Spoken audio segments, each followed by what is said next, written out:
Hi, I'm Sean Canning, Principal Architect at 1070 Architecture, and today you're watching our Design Rewind series.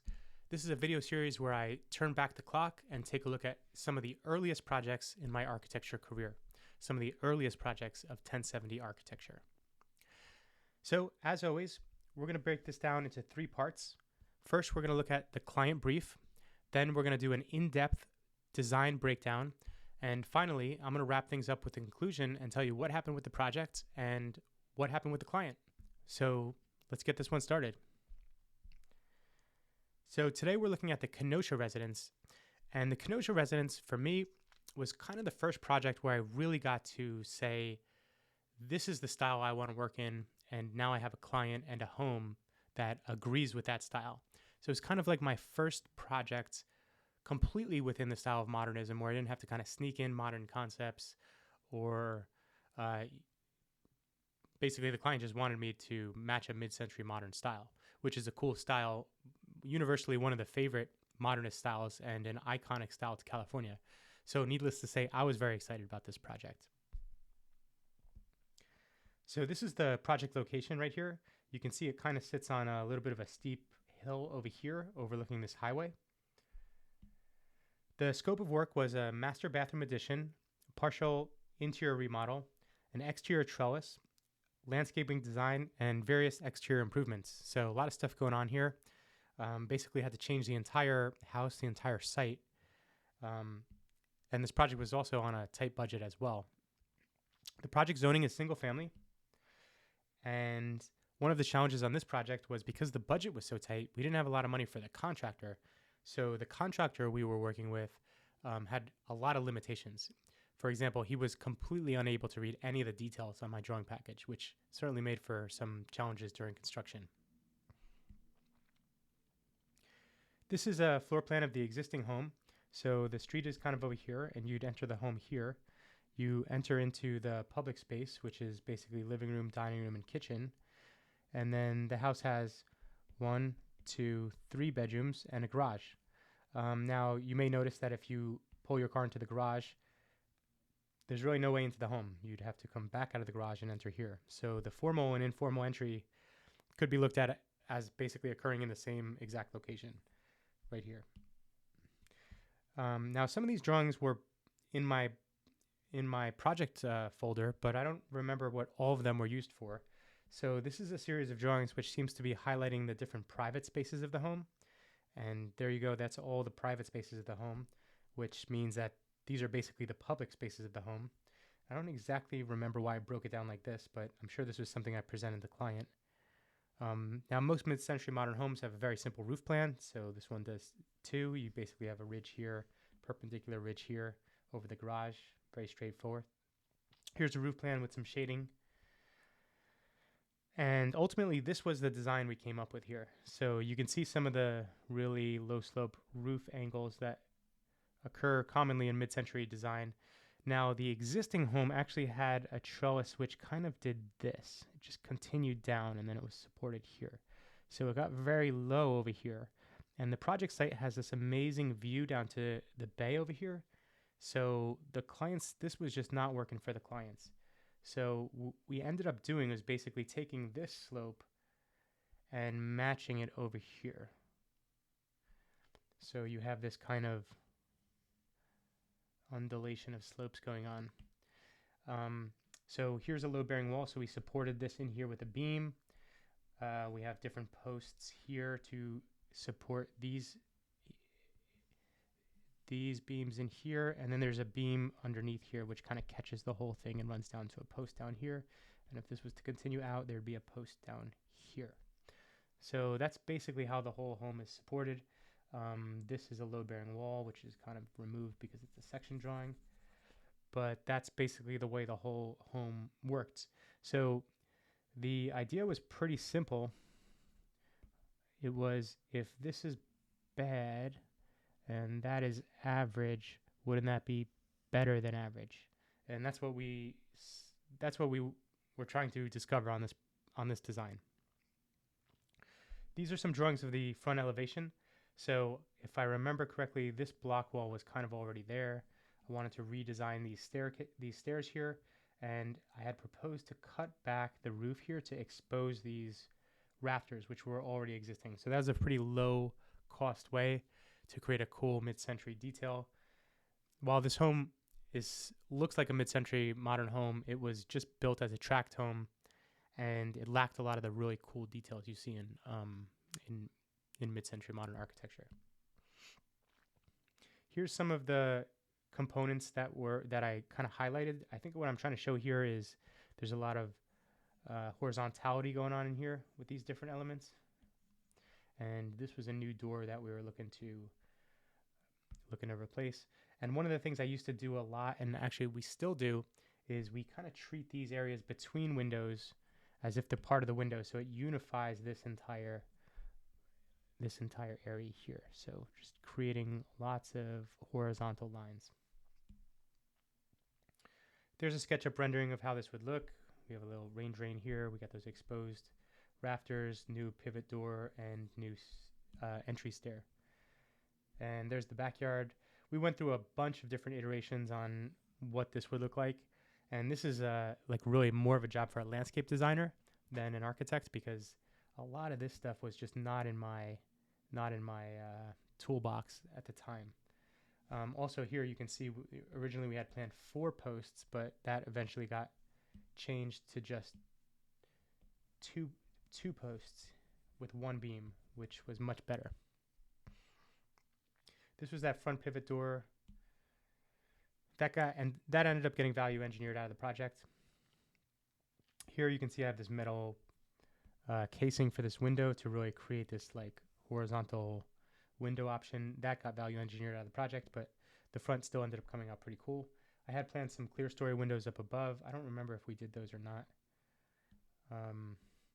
And you see the one thing I'm trying to do is I'm trying to align things with the structure. So you can see that beam right there. In mid-century modern architecture, you almost always expose the structure because the structure is inherently functional. So from a form follows function perspective of modernism, you want to show the structure, and mid-century modernism really leans into that. So here, this would be the post, but you wouldn't see that because the wall supports it. But you would just see the area here between the 2 windows, which serves as that post. So really trying to just show all of the support and tell the homeowner visually how the home is supported.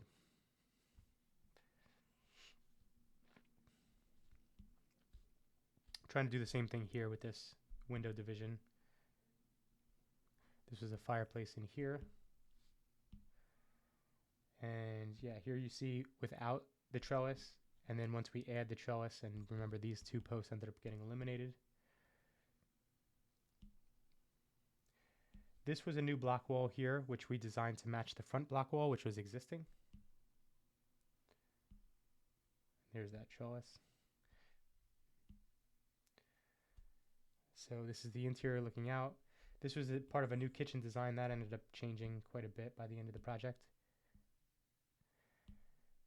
And here's kind of a whole series of assembly photos of how this thing got built. So there was that beam. You can see how we actually doubled those up, which was really cool. And that's basically how it ended up looking. And now you can see the doors open, and the doors dock right up against these areas here.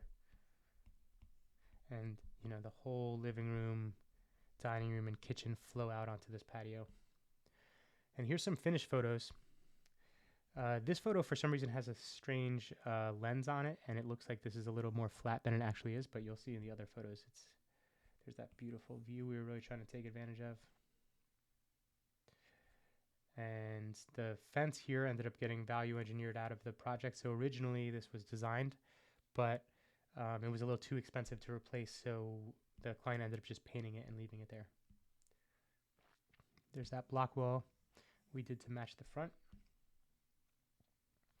This is the master bedroom, which also opens up, and you can come over to the patio from the master bedroom. Also worked with Danae Netto of Netto Design on this project, and she selected some really awesome furniture that I would not have been able to pick out myself. There you go. I think this is supposed to be me and the client. there's a section of the whole thing, and you can really get an idea of that structure there. You can see different, trying to see how much light is going to come into the space, because this faces west, and anytime something faces west, you get hit with a lot of low angle sun. So really trying to figure out how much sunlight is going to be in that space at different times of the day. This is ultimately the front render that I think the client went with, if I remember correctly. He really liked this electric blue door here. There's the whole thing, and we try to match, anytime we bring in one color, try to match it somewhere else on the project.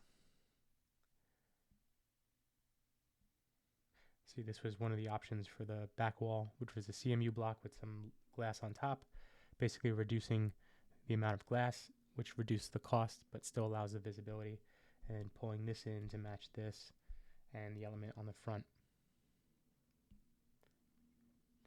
Another iteration of the backyard there. They ultimately ended up going with something very similar to this. This did not happen ultimately. And here's some construction photos. So this was the front stairs being constructed.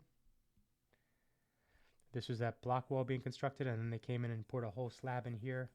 You can see these posts are already set. That's what's, I think it's actually this post which is supporting the house. And this one is mostly just aesthetic. It does have some load bearing capacity. These posts end up carrying the beam, which carries all of those trellis members on top. And you can see this is a detail I worked out a long time ago with my structural engineer, Curtis Patterson of Patterson Engineering, basically best engineer in town. And we sink the footings underneath the slab. So this comes in here. And then we come back and pour the whole finished slab. So what you get is basically a super clean post where you don't see the footing and you don't see any hardware. Here it is coming together. So again, the structure was basically post, beam. We put a little post up here, and then when we came across with these posts, those beams, we ended up bolting in here. Boom, boom, bolting in here. And we tapered this very thin so that it would appear basically as light as possible. You can kind of see that here with the view in the background. That's a pretty cool photo. Mid-century modern lighting. Here you see that detail with there's no plate. If you poured the footing with the slab, you'd end up with a plate like this, which kind of detracts from the whole minimalist aesthetic of it. Later on, the client came back and they installed some artificial turf here. We have this kind of black river rock aesthetic going on in here. Here's a whole plan here. So here's the street on this side. You'd enter here, come through here. I think this was the existing plan. And this one is my plan, I believe. So now the street is over here. We enter here, and we have post, and little wall here. So all that ended up getting open. Patios over here. We redid this master bedroom and bathroom. Here's some elevations. Look at this, my old drawing set. 2013. Here's a little diagram. And I think what we were looking at here was different sliding door options. So you can see here I have a big door, pivot door, man door. And yeah, so this one slides over. This one, actually this is just a fixed door, and this one opens. So that was one of the options. Here's another option where we have some sort of bifold thing going on. This was the option we went with, where we have 3 bifold options. So we got this look. And there's a diagram which basically shows how the public spaces here are supposed to flow out in this direction. Here's a front elevation. So this was in Bayho. Here's a front entry. Here's a floor plan again. Here's that trellis again. Section and elevation. And here's some finished photos. So in this one, you can actually really see how cool this is when this slopes upward. And now how cool this is with all of this these structural posts in here, counterbalanced by these beams. And we have 1, 2, 3 9-foot door systems, which can open up for a total of 27 feet of clear opening right out to your patio. There's that connection detail. There's that awesome view.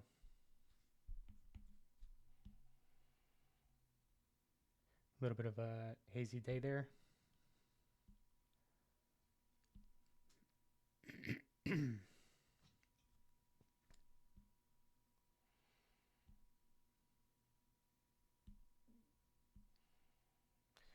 We did end up incorporating an angle into the landscaping to try to pick up on the angle that we had kind of created over here. There's me.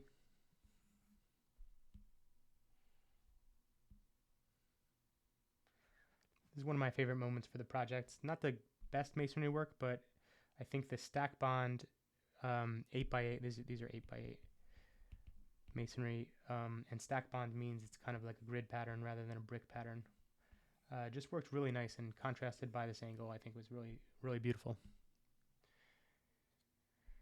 This is the front of the house. Front door. I'm not sure why it ended up being green, because we had talked a lot about it being electric blue, but one reason or another it ended up being green. These are different fence options, so that was one option. You can kind of see all the glasses infilled here. Maybe that's like a wood or some sort of hardy material. And then a couple years after we finished this project, the clients actually came back to me, and it was a husband and wife couple, and the husband was a drummer. So he asked me to design a drum studio in his garage where he would still be able to park one car. So that's kind of what we have here, where you can park a car here, and then the studio was double walled. Everything was kind of structurally isolated, 2 doors here. So basically he'd be able to play his drums as loud as he wanted in here. And while it was a little tight, which kind of the space was there originally in the garage, and we only had half a garage to work, but I had designed the space to be as tight as possible, eliminate a lot of the excessive noise transfer, and try to keep the low frequency bass sounds down with this double wall structure here. So that was a fun project to detail out, because I had never done anything that acoustically responsible.